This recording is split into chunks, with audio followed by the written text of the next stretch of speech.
नमस्कार सर, मेरा नाम अंकुर फडणीस है और मैं इंजीनियर हूँ। जैसा कि आपने कहा था अभी कि चिड़िया को भी इंटेंशनली मत मारो, जब तक उसकी ज़रूरत ना हो उसको मारने की तब तक उसको मत मारो। पर यहाँ हम देखते हैं कि लोग बाग सिर्फ अपने स्वाद को चेंज करने के लिए, अपनी ज़बान को एक अच्छा स्वाद देने के लिए नॉन वेजिटेरियन जो बेज़ुबान जानवर हैं उनका कत्ल करते हैं बड़ी बेरहमी से। भाई साहब ने अच्छा सवाल पूछा है कि हदीस मैंने पेश की सुनन निसाई की हदीस नंबर 4451 में, इसमें लिखा है कि आप not kill a sparrow without a reason, एक चिड़िया का भी कत्ल ना करो बिना कोई वजह के। भाई साहब का अच्छा सवाल है कि कुछ लोग अच्छे स्वाद के लिए, अच्छे टेस्ट के लिए, लजीज खाना बनाने के लिए जानवरों का, परिंदों का कत्ल करते, क्या सही है? आप पूछना चाहते नॉन वेज अलाउड है क्या नहीं?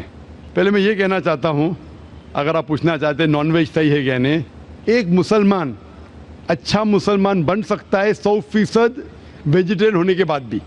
नॉन वेज खाना इस्लाम में फ़र्ज़ नहीं है, इस्लाम में गोश्त खाना फ़र्ज़ नहीं है, लेकिन क्योंकि कुरान में लिखा है सूरह माइदा में सूरा नंबर 5 आयत नंबर 1 में और सूरह नए सूरा नंबर 16 आयत नंबर 5 में कि अल्लाह ताला ने इजाज़त दी है, खुदा ने इजाज़त दी है, वो जानवर जो भेड़ बकरी है, cattle, you can have them for food.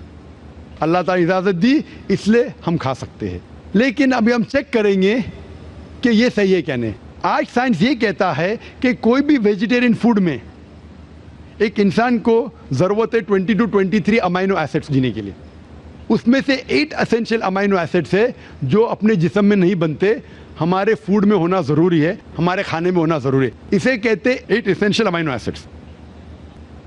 आज की साइंस ये कहती कोई भी वेजिटेरियन फूड नहीं है, कोई भी भाजी पाला नहीं है जिसमें सारे 8 अमाइनो एसिड्स है।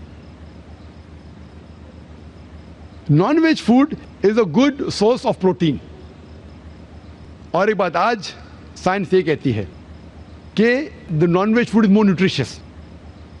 और आप देखेंगे कि जो भी जानवर है जो घास फूस खाते हैं, हर्बिवरस एनिमल, उनके दांत को आप देखेंगे, उनके दांत चपटे हैं, हर्बिवरस सेट ऑफ टीथ।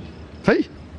मैं काफ़ी साल से आपका फॉलोअर रहा हूं। हाँ जी, हाँ जी, हाँ, एक बार ने कई बार बोला हूँ, कई बार बोला है और आज भी दोहरा रहा हूँ क्योंकि आपने सवाल पूछा है। बराबर फॉलो होते थे तो जवाब जानते थे, लेकिन शायद आपने कुछ मेरी तकरीर सुने, कुछ नहीं सुने। मैं पूरा जवाब दूंगा इंशाल्लाह, फिर आप बात कर सकते हैं। जब आप देखेंगे कार्निवोरस एनिमल, जो जानवर है जो गोश्त खाते हैं, लायन, टाइगर, लेपर्ड, उनके पास नोकीली दांत है, कार्निवोरस सेट ऑफ टीथ। जब आप अपने आप को देखेंगे आईने में, इंसान अगर आईने में देखेंगे कि इंसान के पास चपटे दांत भी है, नोकीले दांत भी है, हर्बिवोरस भी, कार्निवोरस है। We have omnivorous set of teeth. अगर खुदा चाहता कि हम सिर्फ घास खाए और वेजिटेबल्स खाए तो अल्लाह नोकीले दांत क्यों दिए? नॉन वेज खाने के लिए। आज साइंस ये कहती है कि जितने हर्बिवोरस एनिमल है, काऊ, गोट, शीप, वो सिर्फ वेजिटेबल डाइजेस्ट कर सकते, फ्रेश डाइजेस्ट कर ही नहीं सकते। जितने भी कार्निवोरस एनिमल है, tiger, leopard, lion, they can only digest flesh. वो घास डालेंगे तो हजम ही नहीं कर सकते। जो इंसान है, हमारे पास लॉन्ग इंटेस्टाइन है, स्मॉल इंटेस्टाइन है, वो हम घास फूस भी डाइजेस्ट कर सकते हैं, नॉन वेज भी डाइजेस्ट कर सकते हैं। अगर खुदा चाहता कि हम सिर्फ वेजिटेबल खाए तो नॉन वेज डाइजेस्ट करने की गोद क्यों दे? तो इससे साबित होता है scientifically we can have non veg and veg both. हमें गलत फहमी है अक्सर कि हिंदू धर्म में वेजिटेबल खाना हराम है। मैं अभी कह चुका हूँ, Manusmriti chapter number 5 verse number 30 में, चैप्टर नंबर 5 वर्स नंबर 30 में कहा गया मनुस्मृति में कि खुदा ने कुछ जानवर बनाए खाने के लिए और कुछ खुराक बनने के लिए।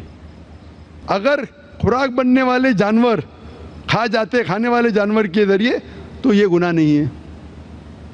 आगे लिखा है Manusmriti chapter number 5 shloka number 30 में कि अगर आप खाने वाले जानवर खाते हैं तो गुनाह नहीं है।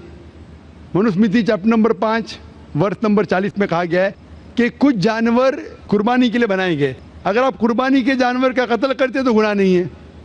अगर आप पढ़ेंगे महाभारत अनुशासन पर्व चैप्टर नंबर 88 में, उसके अंदर युधिष्ठिर, पांडव के बड़े भाई, वो बीच में से पूछते हैं कि हमारे जो पुरखे एंसेस्टर्स जो मर गए उनको सुकून पहुंचाने के लिए हम यज्ञ में, पूजा में क्या दे?